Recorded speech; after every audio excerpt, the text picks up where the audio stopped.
Nash core আর তার ছেলে Parker অন্যান্য দিনের মতো উপভোগ করছিলেন সমুদ্র সৈকতের সৌন্দর্য।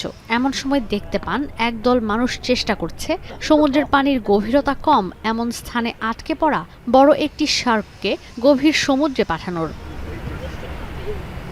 পার্কারের ড্রোন ব্যবহার করে খুব কাছ থেকে দেখা গেল শার্কের অবস্থান আর গতিবিধি। এরপর সেই দল সিদ্ধান্ত নিল এই হাঙরকে পাঠাতে হবে সমুদ্রে। কিছুটা ধাক্কা দিয়েই বাবা ছেলে সহ সমুদ্র সৈকতে জীবিকা নির্বাহের জন্য আসা মানুষ দল বেঁধে হাঙরটিকে পাঠিয়ে দিল গভীর সমুদ্রে।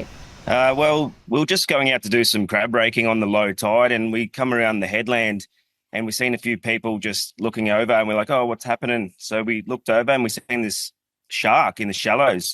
So I ran and got my drone, and yeah, flew over for a bit of a closer look, and we noticed that it was really struggling. So at that time, some locals were already starting to wade out to go help, and Parker and I said, "Let's get down there and try to help as well."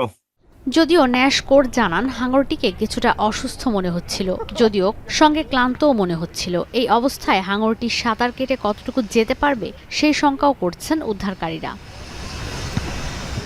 Ishita ব্রহ্ম, এখন বিশ্ব। Sunbit সব দিবে সামাল।